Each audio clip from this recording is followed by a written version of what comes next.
Nous sommes en train de revivre un peu l'Antiquité, de parcourir les âges jusqu'au IVe siècle, et bien sûr, je fais allusion au stoïcisme, au stoïcisme, cette philosophie antique datant du IVe siècle, qui a été instaurée, disons, créée par Zénon de Kission, n'est-ce pas, d'origine phénicienne. Et pour le coup, dans cette vidéo, nous allons voir 4 enseignements stoïciennes pour cultiver le calme et atteindre la paix intérieure. Oui, 4 enseignements stoïciennes pour cultiver le calme et atteindre la paix intérieure. Déjà, pour commencer, likez la vidéo, ça ne vous coûte rien. Faites un tour dans la description de mes vidéos, c'est important. Allez sur mon blog, c'est important. Le deuxième lien, c'est ma masterclass, une formation à part entière sur le trading forex, c'est important. Allez acheter cette formation, c'est vraiment très important. Alors, on y va. Le premier point, distinguer ce qui dépend de nous et ce qui ne dépend pas. Et sur ma chaîne, je vous ai fait, disons, plein de vidéos concernant le stoïcisme. Si vous êtes nouveau ou nouvelle sur cette chaîne, allez voir les précédentes vidéos. Non, pour garder le fil, pour ne pas perdre le fil, vous voyez. C'est vraiment très important aussi. Alors, le premier point, c'est distinguer ce qui dépend de nous et ce qui ne dépend pas de nous. La raison pour laquelle je vous convie vivement à aller faire un tour sur mon blog, c'est que vous pouvez vous approprier mes pensées. Je poste ces articles là sur mon blog. Voilà. Alors, donc, distinguer ce qui dépend de nous et ce qui ne dépend pas. L'un des principes fondamentaux du stoïcisme, enseigné par Épictète, Épictète, c'est un stoïcien, est de faire la distinction entre ce qui est de notre pouvoir, ce qui est en votre pouvoir et ce qui ne l'est pas.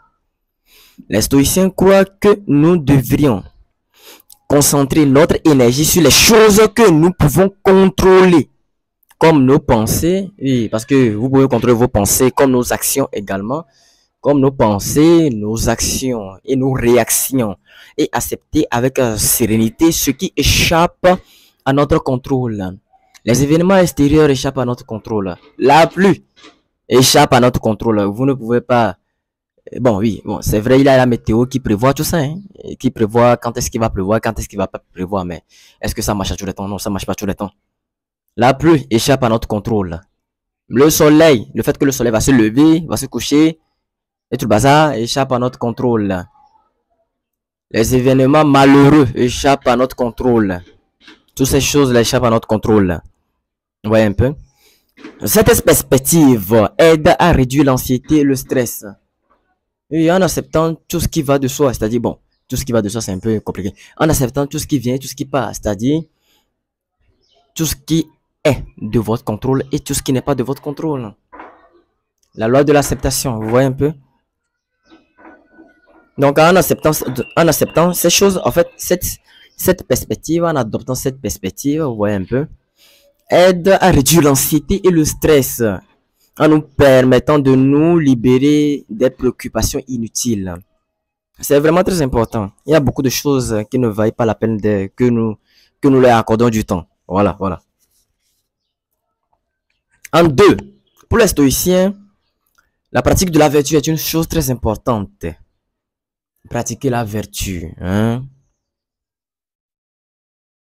Selon les stoïciens, la vertu est la clé du bonheur et la tranquillité de l'esprit. Bon, ça, c'est selon eux. Et bien sûr, nous sommes en train d'apprendre. Et c'est vrai aussi, la vertu est la clé du bonheur et de la tranquillité d'esprit. Les 4 vertus cardinales stoïciennes sont la sagesse. Il faut être sage. Sont le courage également. Il faut être courageux. La justice et la tempérance. En cultivant ces vertus, quelles sont les vertus? La sagesse, le courage, la justice et la tempérance. En cultivant ces vertus, bien sûr, dans notre vie quotidienne, nous pouvons vivre en harmonie avec notre nature rationnelle. Notre nature rationnelle et atteindre une paix intérieure durable. Par exemple, la sagesse nous aide à prendre des décisions éclairées et non des décisions émotionnelles. À prendre des décisions basées sur la logique, basées sur l'intellect. Vous voyez un peu, c'est important. La sagesse nous aide à prendre des décisions éclairées. Le courage nous permet de faire face aux défis avec force. de faire face aux adversités, aux difficultés, aux épreuves avec force. La justice nous pousse à agir de manière équitable et la tempérance nous enseigne la modération. En point numéro 3, visualiser les difficultés. C'est important de visualiser les difficultés. Peu importe comment tu essaies d'échapper au conflit, peu importe comment tu essaies d'échapper aux difficultés, aux obstacles, ça vient toujours, il faut les affronter. Il faut faire face à ces peurs et c'est comme ça que tu les vaincs. Il faut faire face à ces peurs. Donc du coup, visualiser les difficultés. Bon, pour les stoïciens pratiquaient une technique appelée, bon, je pense que c'est en latin, hein, premeditatio malerum, ou la méditation sur les mots, c'est-à-dire la méditation sur les obstacles, les épreuves et tout le bazar. Cela consiste à anticiper les difficultés et les obstacles que nous pourrions rencontrer afin de nous y préparer mentalement. Que ce soit sur votre chemin entrepreneurial, que ce soit vous démarrez quelque chose, bon, ce que vous démarrez, le business que vous démarrez, c'est important de le démarrer, c'est important de commencer quelque chose donné, c'est important de mettre les premiers pas, hein, c'est important. Mais vous, faut pas penser que vous allez atteindre le succès aussi facilement comme ça. Ne pensez pas que c'est une ligne tout droite, une ligne tout droite. Voilà, ça c'est le français. Une ligne tout droite qui mène tout droit vers le succès. Non, vous allez gravir les échelons étape par étape, échec par échec, succès par succès, échec par échec. Et ce sont en fait les adversités, l'accumulation d'échecs qui vous rend victorieux. C'est un peu contradictoire ce que je vais te dire, mais c'est la vérité. C'est l'accumulation d'échecs, de défaites temporaires, d'obstacles qui vous rend victorieux. Ouais, c'est ça.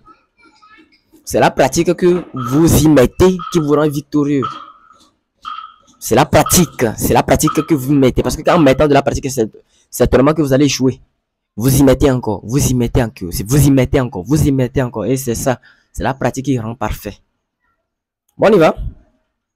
En imaginant les pires scénarios possibles, selon les stoïciens bien sûr, nous pouvons réduire notre peur de l'inconnu, de ce qui pourrait se passer, hein, et renforcer notre résilience face aux épreuves. Cette pratique nous aide à rester calme et serein même lorsque les choses ne se passent pas comme prévu. Tranquille, ouais un peu. 4. Vivre dans le moment présent. Les stoïciens mettent l'accent sur l'importance de vivre dans l'instant présent, comme moi en ce moment. Je vis l'instant présent. L'instant présent que je vis, c'est que je suis en train de faire mon beau discours derrière ma caméra et mon caméraman est en train de me filmer. Je vis l'instant présent, pas l'instinct, l'instant présent. Voilà. Marc Aurèle, dans ses pensées, entre guillemets, en fait, dans ses pensées intitulées Pensées pour moi-même, voilà, nous rappelle que le passé est le révolu et que l'avenir est incertain. Vous ne savez pas ce qu'une journée, un jour peut engendrer. Ce qu'une journée, c'est-à-dire un jour peut engendrer, ce qu'un jour peut enfanter. Beaucoup de choses peuvent se passer en une seule journée, un instant, en espace de quelques instants, en espace de quelques poussières de secondes, quelques poussières de minutes. Beaucoup de choses peuvent se passer en 24 heures. Le futur est vraiment très incertain. L'avenir est vraiment très incertain. Et une journée peut soit vous sauver ou peut soit vous anéantir. Une journée. Et tu ne sauras même pas le jour de ton sauvetage. Bon, ton sauvetage c'est un peu français compliqué. Le jour où tu seras sauvé ou le jour où tu seras réduit en néant, réduit en poussière. Hein? Donc il faut s'y préparer chaque jour. Il faut être sur le qui-vive. Il faut monter la garde à la porte de ton esprit. Ça c'est une pensée de Jim Rohn. Mais on y va. On y va. Alors, je disais donc que si vous entendez le bruit dans la vidéo, je vous prie de m'excuser, c'est le voisinage. Je suis actuellement dans un lieu où il y a vraiment trop de bruit, où les voisins font trop de tapage. Voilà. Bon. Je disais donc que Marc Aurèle nous rappelle que le passé est révolu et que l'avenir est incertain et que la seule réalité que nous possédons est le moment présent. C'est la seule réalité que nous possédons en ce moment. Aujourd'hui, mercredi, où je tourne cette vidéo, vous voyez un peu, c'est ce que je possède maintenant, c'est le moment présent. Je ne sais pas ce qui va se passer dans les minutes, les heures à suivre, même les jours à suivre. C'est incertain. En nous concentrant sur ici et maintenant, hein, ici et maintenant, le moment présent, hein, le moment présent, ici et maintenant, Nous pouvons apprécier pleinement chaque instant et éviter les regrets du passé ou les inquiétudes. Non seulement nous allons éviter les regrets, mais aussi les inquiétudes pour l'avenir. Les inquiétudes, ce sont les ennemis mortels qui résident dans l'esprit. Les inquiétudes, le doute, ce sont les ennemis mortels qui résident dans l'esprit, dans le cerveau humain. Parce que finalement, tu t'inquiètes, mais ça ne résout rien. Moi aussi, je fais ça parfois. Bon, pas que je fais ça volontairement, mais ça vient. Je m'inquiète, mais finalement, on voit que ça ne résout rien. Tu pleures, tu te chamailles dans la chambre avec toi-même, mais finalement, ça ne résout rien. Tes problèmes sont toujours là. Les inquiétudes ne donnent pas de solution. Ça ne sert à rien, il faut les laisser, il faut les abandonner. Ne vous inquiétez point donc de l'avenir. Car c'est Dieu qui garantit l'avenir à tout le monde. Mais c'est pas parce que Dieu garantit l'avenir à tout le monde qu'il ne faut pas travailler. Il faut commencer quelque chose. Il faut travailler, il faut persévérer, travailler, persévérer. Et là, avec l'aide de Dieu, ton avenir est assuré. Mais si tu ne fous rien, et puis bon, tu dis que Dieu garantit ton avenir, mon fils. Ah, mon enfant. Ah, tu vas mordre la poussière. Ça, c'est un bon français, je viens de te parler. Tu vas mordre la poussière. On y va. Donc, je disais donc que apprécier pleinement chaque instant et éviter les regrets du passé ou les inquiétudes pour l'avenir. Cette attention au présent favorise un état d'esprit calme et serein. Cette attention au présent favorise un état d'esprit calme et serein. Un état d'esprit calme, tranquille et serein. En intégrant ces enseignements